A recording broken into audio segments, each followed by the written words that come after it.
Hey guys, Helen Hartsmith here again. Welcome back to the Heart of the Witch's Path YouTube channel, and welcome back to another book review.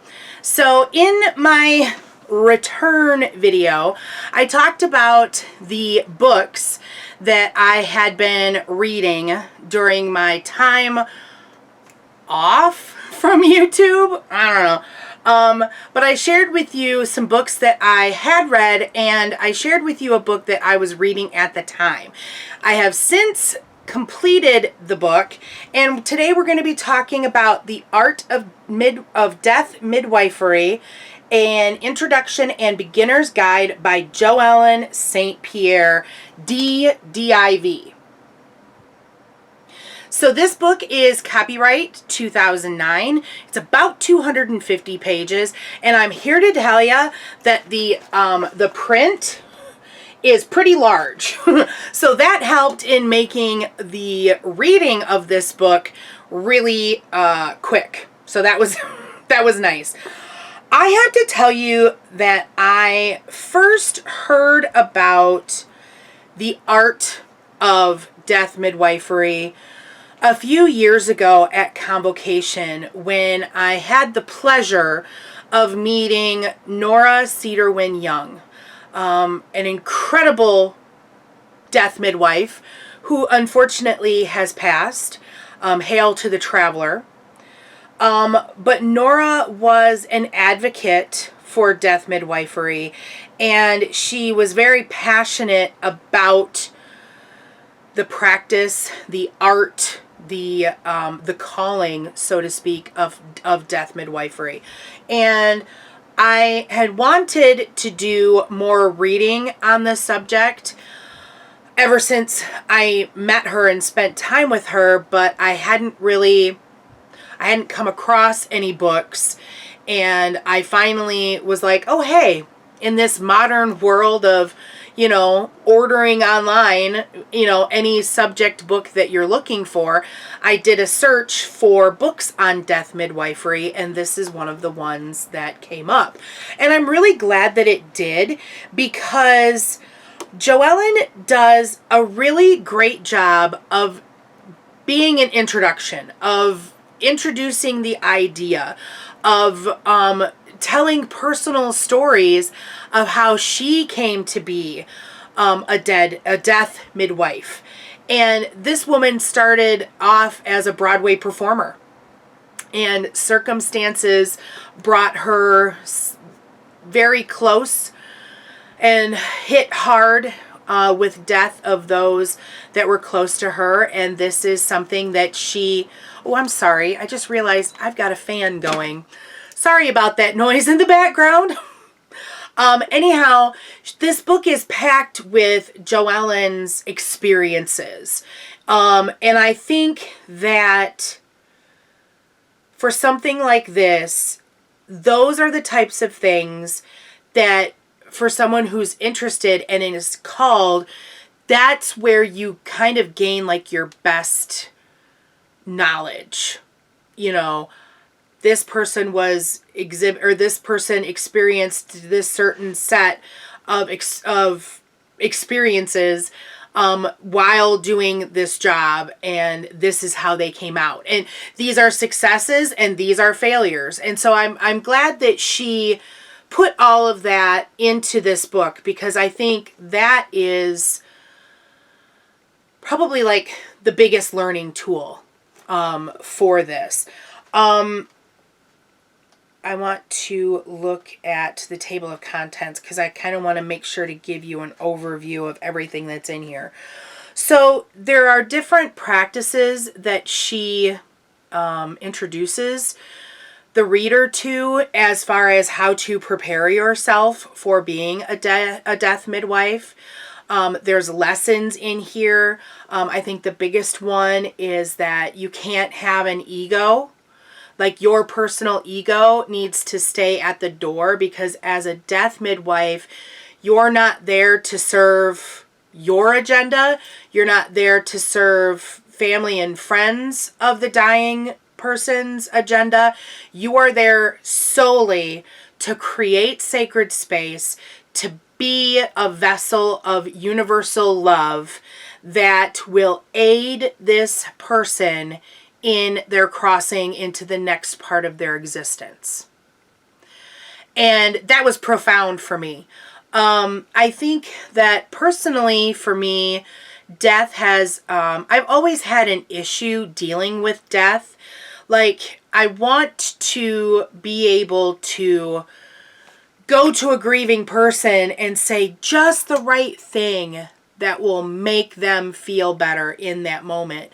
And you really, that's not a thing. And I know that, but it's still a desire that I have in my gut, in myself, or my subconscious.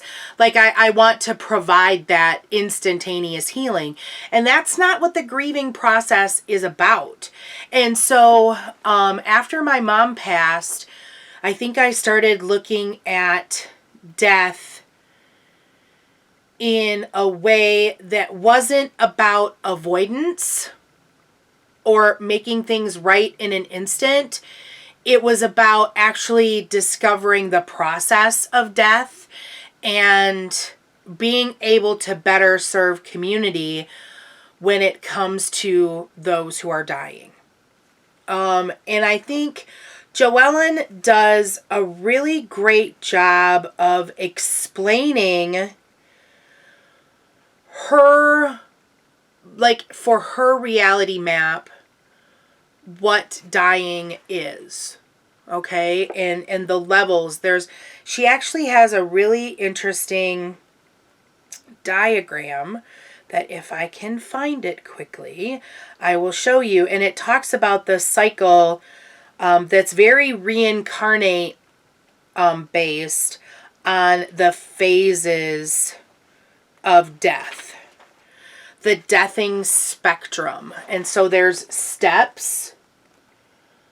So it's cyclical. And you've got this line that is the divide between the physical plane and the non-physical plane.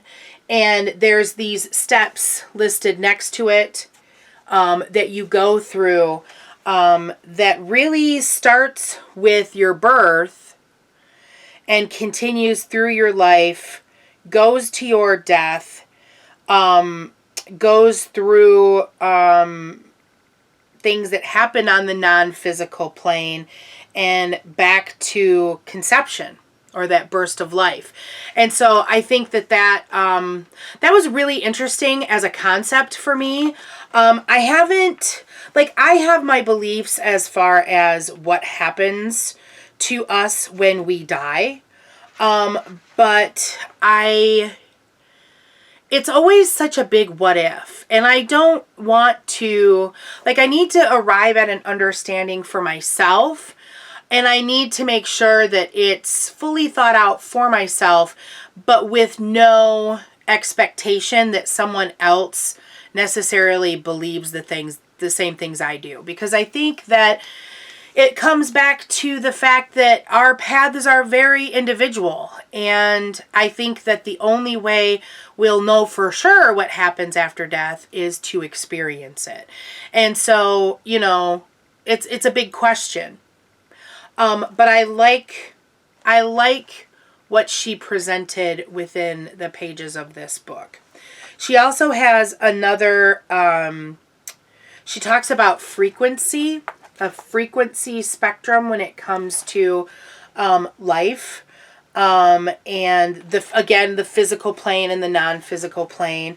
When we do our meditations and such, our consciousness goes into these different levels of consciousness, the delta, the theta, the beta, things like that. And this is depicting other levels of consciousness that happen on a non-physical plane. So I thought that was really interesting as well. I don't want to give away too many details on the book, because I really think that it's something that you need to read the book and digest it for yourself, and not just have me tell you what I took from it, if that makes sense. So, what else do we have here? A lot of ethics. There's an ethics chapter here. she also talks about death, like in history, like historically, different beliefs in death that happened. So that was kind of interesting. But I think another great aspect of this book is all of the like the last few chapters where she lists resources. There's an entire question and answer chapter at the end of the book. I'm trying to get back there.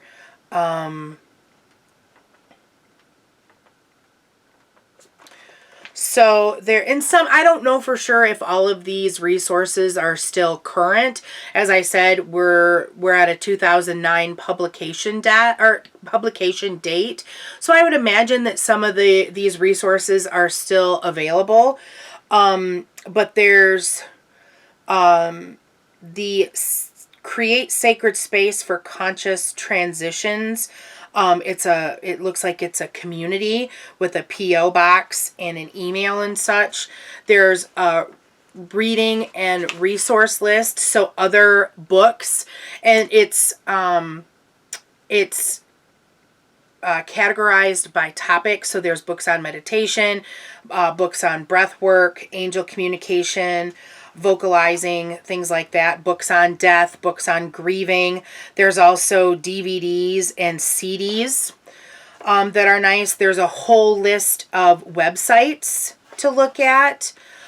So that I thought was a nice thing for her to add, just so that you could continue on past reading this book, and there's a lot of places where you can go. Another thing that I really liked about her style and how she wrote it, I don't believe, so she is an ordained interfaith minister with a doctorate in divinity with a focus on death as a transition. Okay? And so she really makes it a point to say that these practices can be used for a person of any faith.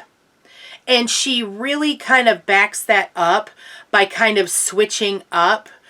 She might call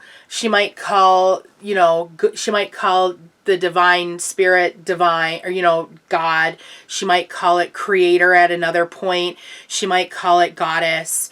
So she really kind of switches up her terminology, and she switches up her the gender uses too, to say that not just a woman can be a death midwife, that a man can be it too, and that you're going to deal with different sex clients. So I thought that was pretty valuable. I actually had a conversation with my aunt about this book and how much I enjoyed it. And my aunt is very Christian in her faith, and she wants to read it. So I told her, I said, let me make my book review, and then I will lend it to you.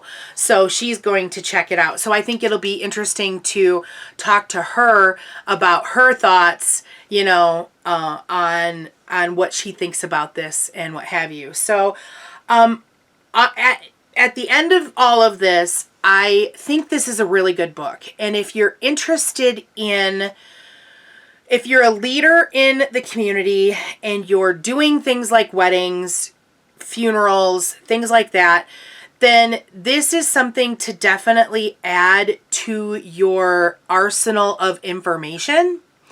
I don't know if being a death midwife is necessarily for everyone. I'm not even sure that death midwifery is something for me. But this was definitely worth the read, and knowledge is power. And so as far as brooms go, gosh, I hadn't even thought about brooms until this very second when I said, oh, I got to give it a broom count. I'm going to give this a very solid 4. Just because I think there's more information out there, and I think that that this is the introduction and that there's deeper work to do. It's a very solid introduction and one that I would highly recommend. So, there you go. Have you read this book? Have you read any books on death midwifery? I would like to know what you would recommend, because there was a book that she recommends called Deathing, and I think that's one that I might look for next. Yes, Deathing by Anya Foos-Graber. So I think that's the next book that I might look for to add to my already huge pile of books. But yes, if you've got a book to recommend on death midwifery, I would definitely be up for hearing it. If you are a death midwife and you have resources that you would like to share with the community, please make a comment and share those things. I would definitely be interested in looking at whatever's out there and available. I think that's it. If you enjoyed this video or learned something from it, please give it a thumbs up. If you haven't done so already, please hit the subscribe button. And when you do, be sure to hit the bell notification. That way you'll get alerted to when I post new videos. That's going to be it for today. Thank you for watching, and thanks for walking the path for a little while with me. Until next time, blessed be.